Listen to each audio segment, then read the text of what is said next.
caracterizar a sua deficiência. Pode ser uma deficiência física, uma deficiência mental, uma deficiência intelectual ou sensorial. A deficiência física, ela pode ser uma deficiência que a pessoa já nasce com ela. Pessoas, as mães que tomam algum tipo de medicamento durante a gestação, e aí esse medicamento causa má formação no bebê, e aí a pessoa cresce com essa deficiência física, um membro com má formação ou faltando algum membro. Doenças congênitas também, que já vem ali na formação do DNA daquele feto, daquele bebê, também pode provocar algum tipo de deficiência, má formação física. Então, essas são as deficiências físicas de nascença. Mas também a pessoa pode adquirir, né, uma deficiência física depois de adulto, na adolescência ou até mesmo na infância. A pessoa pode sofrer um acidente, perder um membro, acidentes de carro, acidentes automobilísticos podem provocar também alguma deficiência física.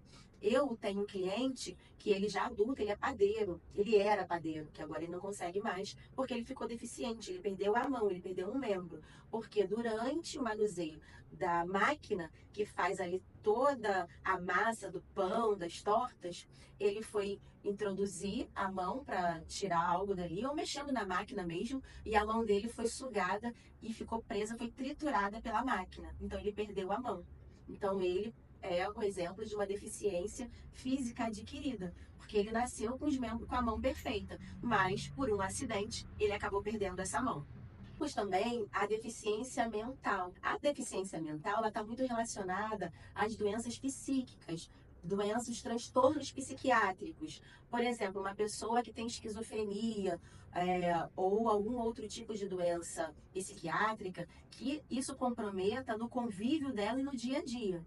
Sempre essas deficiências elas são analisadas em comparação a uma pessoa que não tem a mesma deficiência. Se aquela pessoa que tem uma doença psiquiátrica, por exemplo, ela consegue um emprego, ela consegue viver sozinha, se ela consegue tomar os medicamentos e estabilizar a sua doença psiquiátrica, ela não é considerada uma pessoa com deficiência mental, porque ela, para o benefício, porque ela consegue administrar a vida dela e a doença dela está estabilizada através dos medicamentos, através do apoio que ela tem, familiar, comunitário. Então, tá tudo bem para ela, ela consegue trabalhar. Mas existem pessoas que, mesmo com medicamento, a doença psiquiátrica impede ela de se relacionar socialmente, de ter algum tipo de relação também trabalhista, e ela precisa de apoio constante. E mesmo com medicamento, ela não consegue estar em condições igualitárias de se inserir em sociedade também no mercado de trabalho.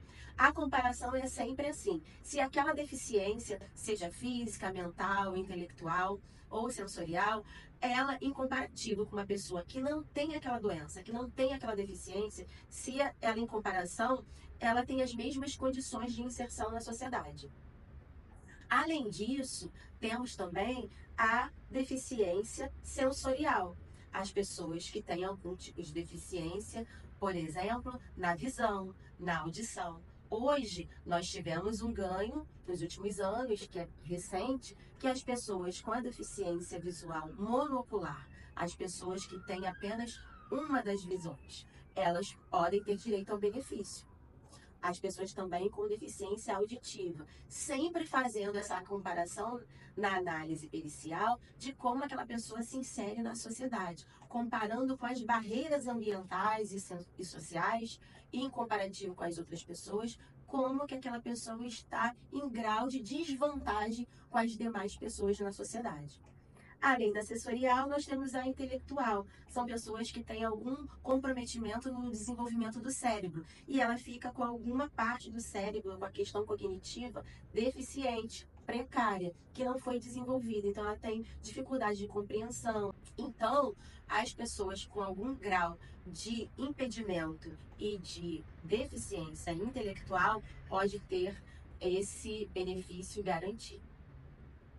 Além disso, é importante, não posso deixar de trazer essa informação aqui para você.